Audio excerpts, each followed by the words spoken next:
Mangwanani Malelepo Pukenjani Class Vanave Africa. Welcome to Africa Good Morning on Friday the 6th of October. We are absolutely excited to be getting into today's show. You are joined by Ashwin Berry and Glenora Shipura. And it's also a Friday, so yeah. Absolutely. And I hear there's going to be some rain over the weekend, so I'm quite excited. Okay, but where though? In Windhoek, I hope. Okay. And to our farm. To our farm, fingers crossed. So fingers crossed. All right. Let's get into what you can expect in today's broadcast. Biden approves new section of border wall as Mexico crossing rise. Burkina Faso, Mali and Niger students stuck in French visa limbo as relations sour. In South Africa, 7.5 million chickens culled in effort to contain bird flu outbreaks. We'll also be crossing over to Mike Sichula, who'll be filling us in on the news making waves in Zambia. Do stay tuned for these stories and more news on Africa Good Morning. Welcome to My.NA Cars, your ultimate destination for everything automotive. I am your host, Diana Master. Teamwork makes the dream work, right? Discover the latest models, innovative technologies, and expert insights from our passionate hosts. Learn essential maintenance tips and get exclusive behind-the-scenes access to the automotive industry. Don't miss My.NA Cars on NTV every Thursday at 2100 hours. Tune in and ignite your passion for automobiles.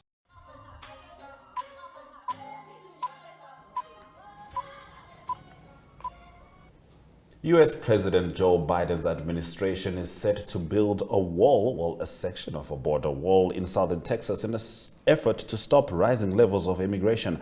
Around 32 kilometers will be built in Starr County along its border with Mexico, where officials report high numbers of crossings. Building a border wall was a signature policy of Donald Trump as president and fiercely opposed by Democrats. In 2020, Biden promised he would not build another foot of wall if elected, but the rising number of illegal border crossings has made the issue a vulnerable one for the president. More than 245,000 crossings have been made this year, government data shows, and September is expected to be a record month. Several U.S. cities say they are feeling the strain of the influx. New York City Mayor Eric Adams predicted the cost of housing the more than 100,000 new arrivals since last year will rise to $12 billion over the next 3 years. Adams is traveling to Mexico, Colombia, and Ecuador this week to discourage migrants from setting out. Now, in our next story, Burkina Faso medical student Alfred Nikeyemia lit up as he read an email from his university allowing him to resume visa paperwork for training at a French hospital next year, a move that has been in limbo since France suspended consular services in his country. Now, hundreds of students, researchers, and artists with upcoming professional trips to France that can take months of planning have been uncertain about getting their visas due to deteriorating relations with France following coups in Burkina Faso, Mali, and Niger over the past 3 years. The juntas that seized power have turned against former colonial power France, kicking out its troops and ambassadors amid growing anti-French sentiment. Now, critics of France say it has sought to maintain excessive economic and political influence decades after the countries gained independence.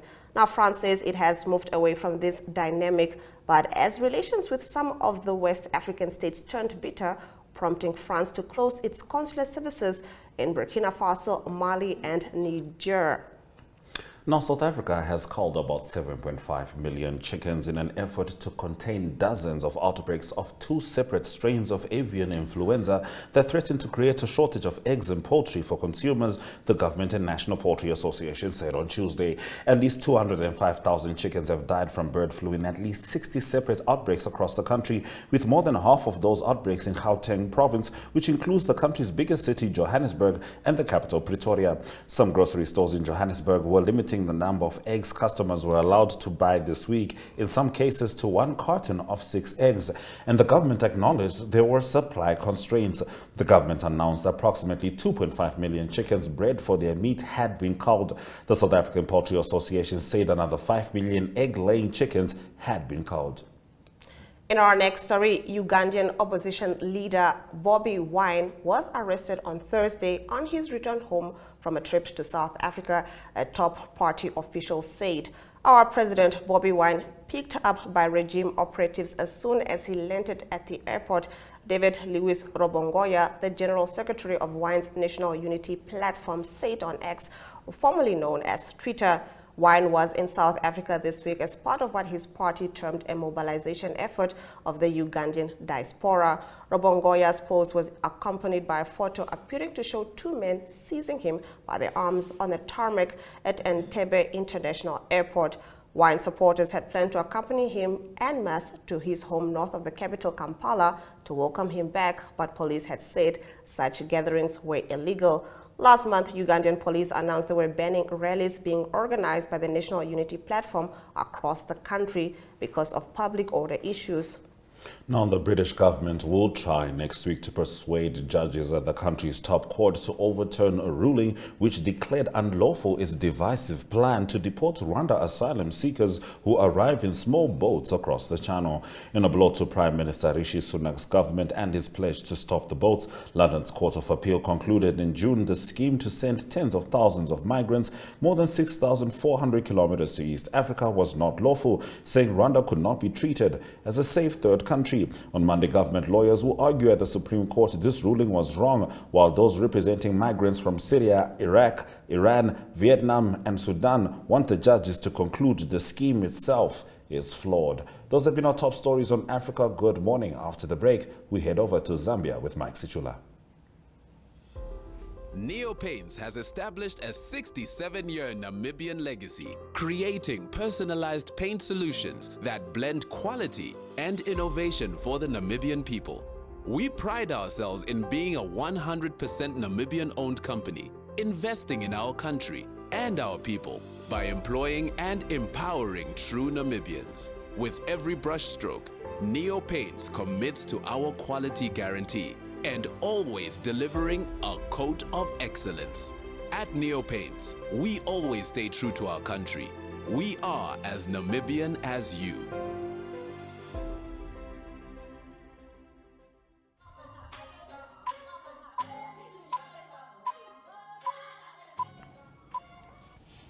All right, it's time for us to talk to Mike Sichula in Zambia. How's it going, Mike? Well, it is going fine. And how is it going there? We are all good and we're excited to be getting into the news stories. Starting off with President Hakainde Hichilema, who encouraged African countries to invest in digitalization if the continent is to grow its economy faster. The man's not just good at marketing Zambia, he's got some ideas for Africa as well, Mike.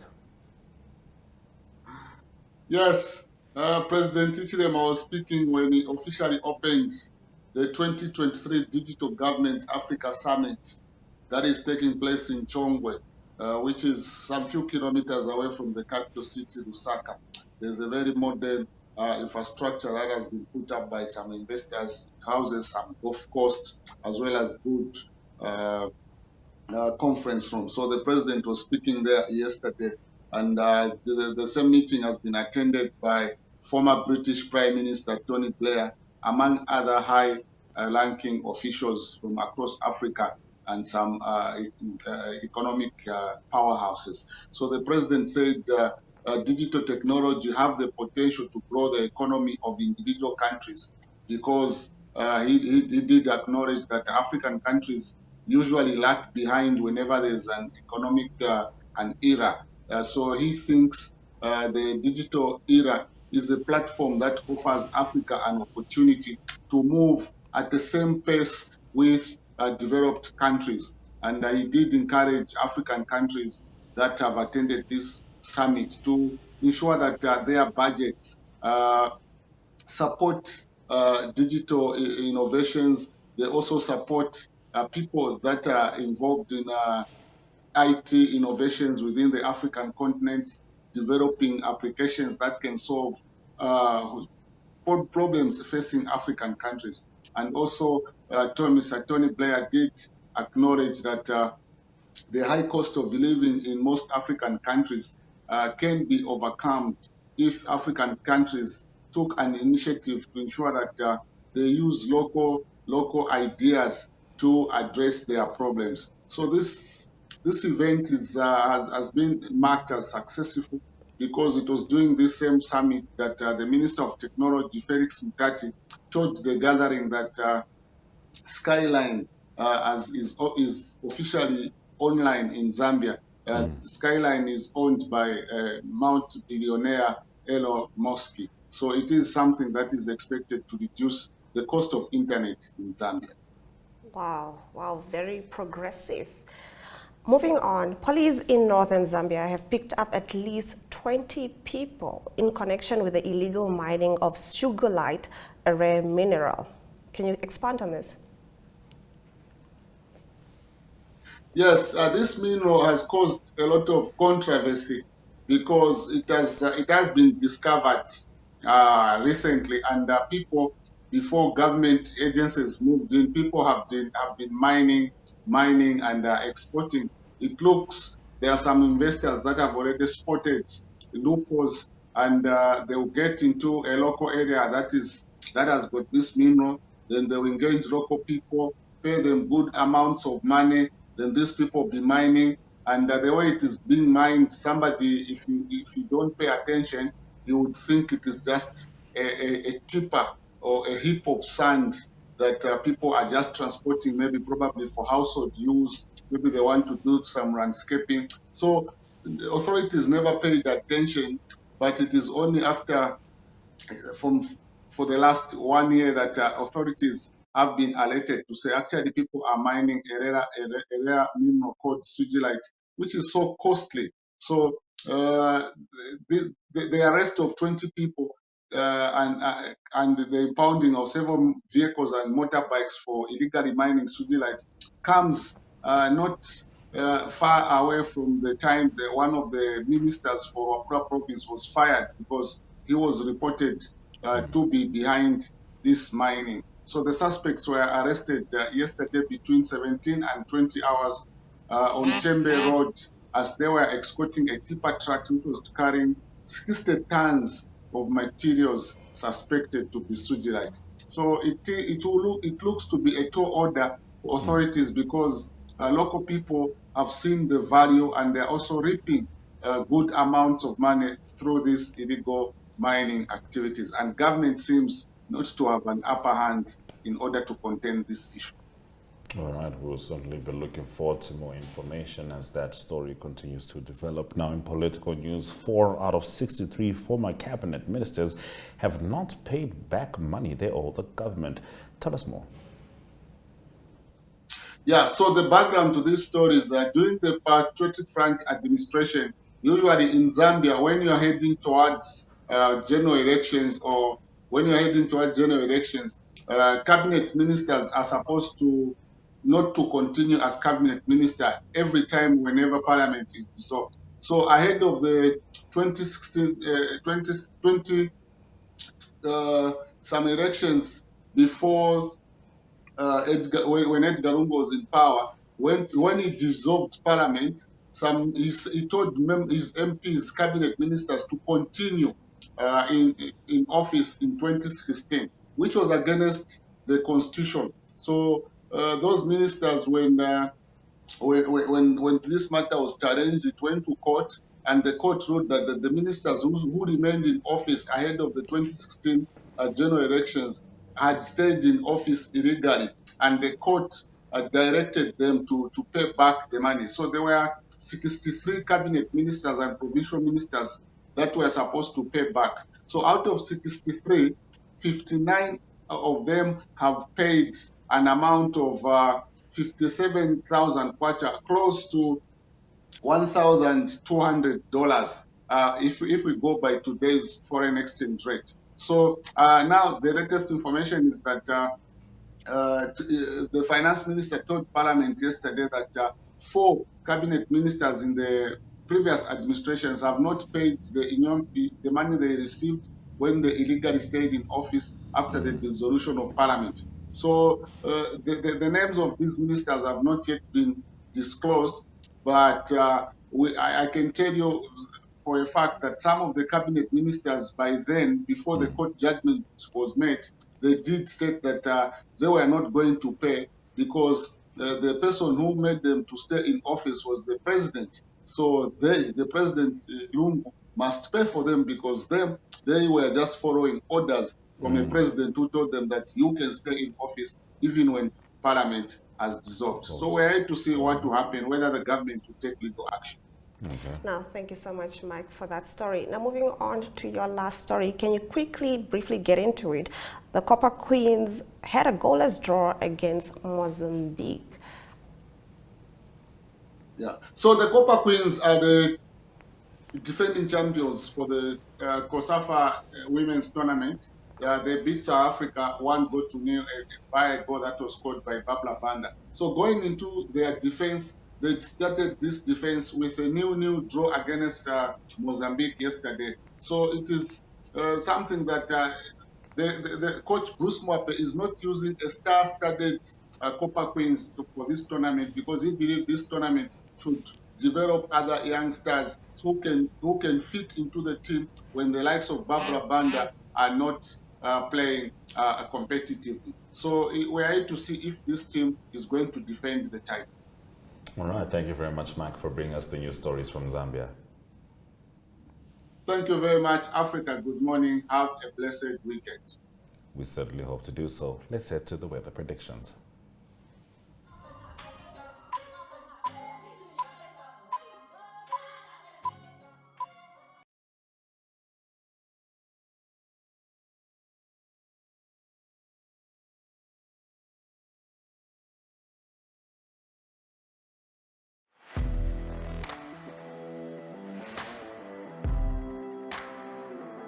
Hello and welcome to today's Sports Rep Show. I am your host, Jesse Jackson Kauraifa.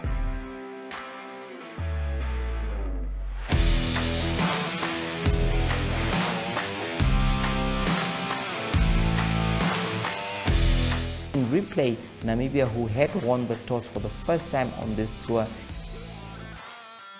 Good day everyone, time for international sports news, starting off with tennis news, both on the WTA for women's and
Getting straight into economic news, Dubai cemented its status as the world's busiest market for luxury homes, with buyers pouring $1.59 billion into high-end properties during the third quarter, according to Knight Frank LLP. The number of sales for homes worth $10 million or more reached a record 277 in the first 9 months of the year, with $4.1 billion of transactions, putting the Emirati firmly ahead of cities such as New York and Hong Kong, the property consultant said. Demand for luxury homes in Dubai remains resilient and supply continues to stubbornly lag demand, said Faisal Durrani, head of Middle East research at Knight Frank. The extraordinary run of price rises in this third market cycle has been seen in prices escalating for 9 consecutive quarters. Now, the Mozambican state's operating expenses increased by 2.6% to 149 million meticais, or roughly 2.2 million euros in the first half of the year, mainly driven by increases in salaries, according to official data accessed by LUSA. The Ministry of Economy and Finance report on the execution of the state budget from January to June shows this performance corresponding to 47.2% of all state expenses planned for this year. All right, those have been our economic news stories. Stay with us as we head to the indicators just before the sport.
All right, let's get into our top sports stories. In a surprise announcement a year earlier than planned, FIFA allocated 2030 World Cup to Morocco, Spain and Portugal on Wednesday, but also said Uruguay, Argentina and Paraguay will host 3 matches to mark the tournament's centenary. FIFA said the joint bid from Morocco, Portugal and Spain was the sole candidate to host the tournament. The inaugural World Cup in 1930 was held in Uruguay and won by the hosts after they defeated Argentina in the final at Montevideo. Spain have been awarded the World Cup weeks after their disgraced former chief Luis Rubiales was forced to step down. 2 South Africans are on a list of the 10 highest paid players at the Rugby World Cup in France. Andre Pollard recalled to the Springbok squad last week as an injury replacement for Malcolm Marx, and Cheslin Kolbe both feature in the top 10 according to a story by Wales Online. While it is virtually impossible to determine what top sports stars earn because of sponsorship and endorsement, salaries earned by players at their respective clubs are more readily available and known. All right, now Aston Martin will fight for overall victory at the 24 Hours of Le Mans from 2025 with a racing prototype of its Valkyrie hypercar, the British-based sports car maker announced on Wednesday. Stay with Africa Good Morning as we head into your highlights shortly. We are so excited to be kickstarting your morning with the entertainment.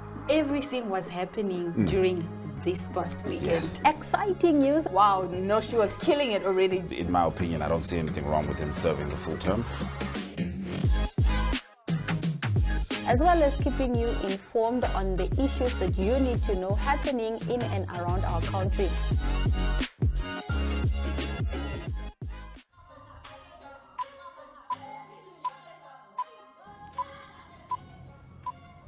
Thank you for staying with Africa Good Morning. Let's head into the highlights from this morning's broadcast. Biden approves new section of border wall as Mexico crossings rise. Burkina Faso, Mali and Niger students stuck in French visa limbo as relations sour. Dubai cements status as world's busiest luxury property market. And with that, we've come to the end of our broadcast. Thank you for joining us on this lovely Friday morning. Do remember that you can catch Africa Good Morning next week, same time, same place. From me, Glenn Rashipura. And me, Ashwin Berry, Swera Jaganaka.